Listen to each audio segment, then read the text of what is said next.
Welcome to the Central Prairie Co-op Podcast, your go-to source for all things agriculture. Each week, we bring you expert insights, market trends, and real stories from the fields. Whether you're a seasoned producer or joining us for the first time, there's something here for you. So grab a coffee and let's dive into the business of agriculture from the ground up. Hello and welcome to the podcast today. I'm your host, Cash, and I am here with CEO Mike Corbus. We've got some new talking points for you today on a newer venture and some market things that are going on. Hey, thanks, Cash. Since this is harvest time and I know everybody's busy, we're going to keep this very short. And in case I say anything that might be a little timely, this is being recorded Wednesday, June 18th. So sort of to set the stage. We just obviously had some pretty good rains through here, and I believe yesterday I was hearing reports generally throughout our area of 2.5 to 4 inches or more than 4 inches, and I do not want to go on record complaining about the rain, so it's all good, and it will dry out and harvest will resume. So, that's right. Looking forward to that. But I think the first thing I wanted to mention, the newer venture that we've done is we've teamed up with PureField Ingredients. They're a group, a manufacturer out of Russell, and they're a gluten plant, so specifically protein from wheat. And we've all known in our area, we're known for a higher protein wheat in general. And I know for years everybody's wished that they could find a way to capitalize on that a little bit. And as a co-op, we've wanted to find an answer for that too. And PureField was excited to also bring this to the area, looking to help develop, a little bit more of a premium wheat market. Right. So what we've done is this is at the Little River facility, our elevator there. We lease that to them and we operate it, but they are the ones that post a wheat bid, and they are receiving wheat now in this harvest.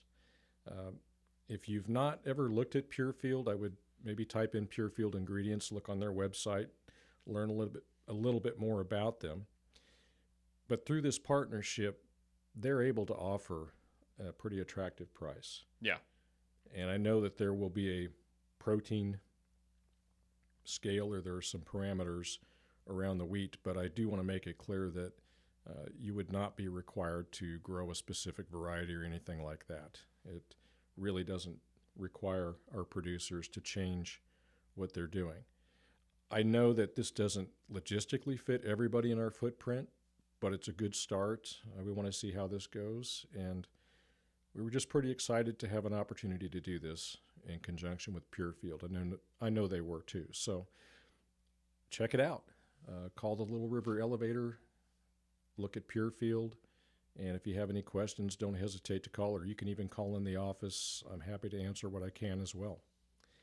Yeah, sounds like a great opportunity for farmers. We, as a co-op, that is our desire to serve our producers, and this is something that other people are not doing in this way. We're really paving the way here, and I can't think of a better thing than we're giving something back to our farmers, saying we're offering you something that other people can't or haven't or won't.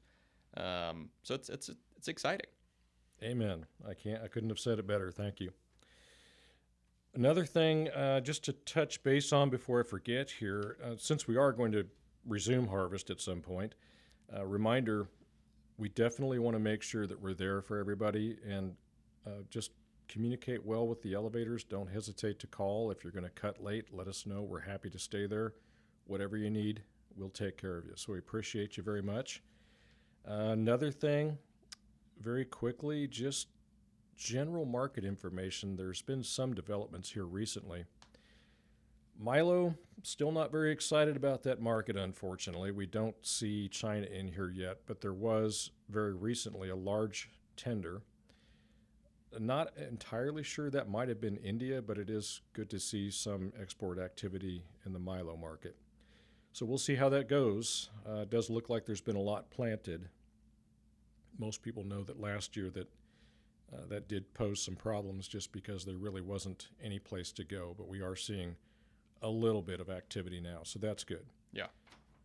Bigger development for 2026 in the soybean front.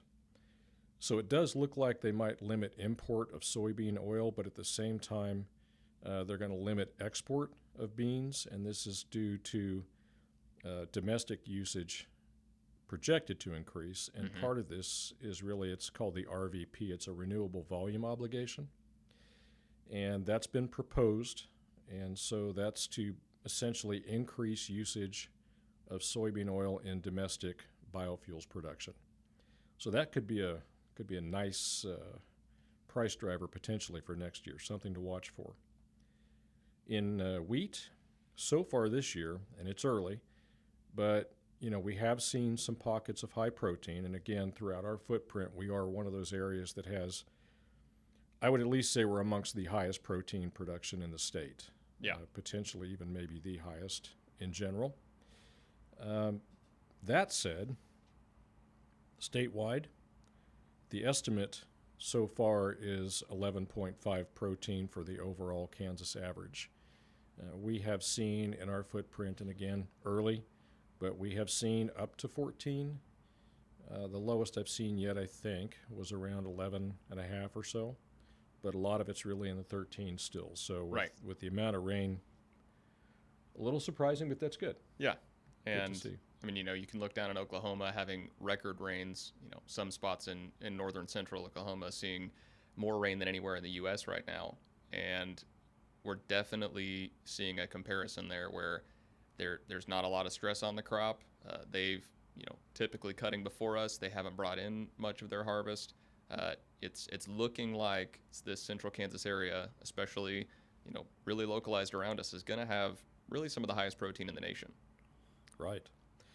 Speaking of progress, you mentioned that down south, again, we're starting because of the rains, but our harvest progress in Kansas is about 3%. Compare that to 25% last year this time, and I think the 5-year average is around 11%. So we are certainly behind, but we know we can get it done pretty quick when we have to. So, and then finally, not really much to say about corn except the exports are still good. They continue to impress. So that's really it. I know pricing isn't where we want it, but there are some things on the front that maybe at least will help us later, if not this year, next year for sure. Very good. Well, thank you for joining us today, Mike. And again, just a reminder, as harvest is here, call in, check with your elevators. We are here to serve you and happy to help any way we can.